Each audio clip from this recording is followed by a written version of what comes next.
আপনারা জানেন আমাদের সরকারের আমলে কিছু জিনিস নিয়ে আমরা নিজেরাই খুব বিব্রত। আমরা এগুলি অ্যাড্রেস করার চেষ্টা করি। তার মধ্যে একটা হচ্ছে ভুয়া এবং মিথ্যা মামলা করা, আরটা হচ্ছে মিথ্যা মামলা করে মানে মামলা ঘটনাটা হয়তো সত্যি, কিন্তু অনেক ব্যক্তিকে সেই মামলায় আসামি করে আপনার এক ধরনের মামলা বাণিজ্য করা। তো সেটার থেকে পরিত্রাণ পাওয়ার জন্য আমরা বহুবার চিন্তা করেছি, বহু কিছু চিন্তা করেছি।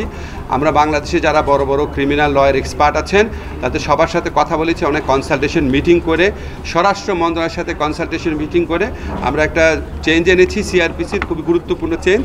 আমি সোজা করে বুঝায় বলি, এই চেঞ্জে বলা হয়েছে, আপনারা জানেন একটা মামলা যখন হয়, হত্যা মামলা, এটা ইনভেস্টিগেশনে 2 বছর 3 বছর 4 বছর লাগে এবং এটার মধ্যে শত শত লোককে আসামি করা হয় এবং এখানে কিছু কিছু ক্ষেত্রে আপনার এক ধরনের মামলা বাণিজ্য থাকে। তো এই লোকগুলা যারা এখানে আসামি হন, ওনারা 2-3 বছর যাবৎ একটা আশঙ্কার মধ্যে থাকেন যে কখন ওনাদেরকে গ্রেফতার করা হবে বা ওনাদের ক্ষেত্রে মানে গ্রেফতার বাণিজ্যটা হয় কি না। সেটা থেকে পরিত্রাণ পাওয়ার জন্য আমরা একটা নতুন বিধান করেছি। সিআরপিসিতে 173A নতুন বিধান যুক্ত করা হয়েছে। এই নতুন বিধানে বলা হয়েছে পুলিশ কমিশনার, এসপি বা এসপি পদমর্যাদার, কোনো জেলার এসপি পদমর্যাদার কোনো পুলিশ কর্মকর্তা ওনার নিয়ন্ত্রণাধীন বা এখতিয়ারাধীন কোনো বিষয়ে বা কোনো মামলার বিষয়ে ওনার যদি মনে হয় যে এটা করা যৌক্তিক, তাহলে উনি ইনভেস্টিগেশন যে অফিসার আছে সেই ইনভেস্টিগেশন অফিসারকে বলতে পারে যে তোমার মামলার তদন্তের ব্যাপারে একটা প্রিলিমিনারি প্রাথমিক রিপোর্ট দাও, তদন্ত করে এখন পর্যন্ত কী তথ্য পেয়েছো এটা প্রাথমিক রিপোর্ট দাও।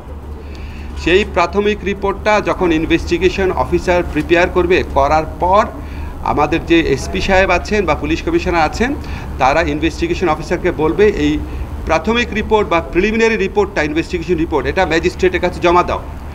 ম্যাজিস্ট্রেটের কাছে জমা দেওয়ার পর ম্যাজিস্ট্রেটের কাছে যদি মনে হয় যে এই মামলার মধ্যে 100 জন লোককে আসামি করা হয়েছে, তার মধ্যে 90 জনের ব্যাপারে কোনো অভিযোগই আসলে নাই, কোনো 90 জনের বিষয়ে কোনো সাক্ষী নাই, কোনো এভিডেন্স নাই, কোনো ইনসাফিসিয়েন্ট এভিডেন্স, যা এভিডেন্স আছে সেটা ধর্তব্যের মধ্যে না, তাহলে উনি সাথে সাথে প্রি ট্রায়াল স্টেজেই ওই মামলা থেকে ওই আসামিদেরকে, যাদের বিষয় বা যাদের বিরুদ্ধে কোনো সাবস্ট্যান্টিভ বা সাফিসিয়েন্ট এভিডেন্স নাই, তাদেরকে ওই মামলা থেকে মুক্ত করে দিতে পারবেন।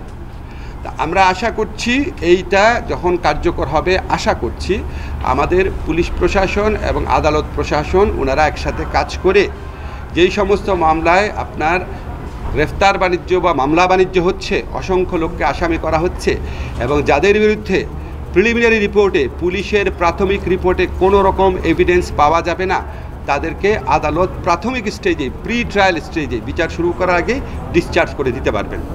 তো ডিসচার্জ করে দিলে ভুয়া মামলা বা মামলা বাণিজ্য থেকে অনেক লোক আশা করি রেহাই পাবেন।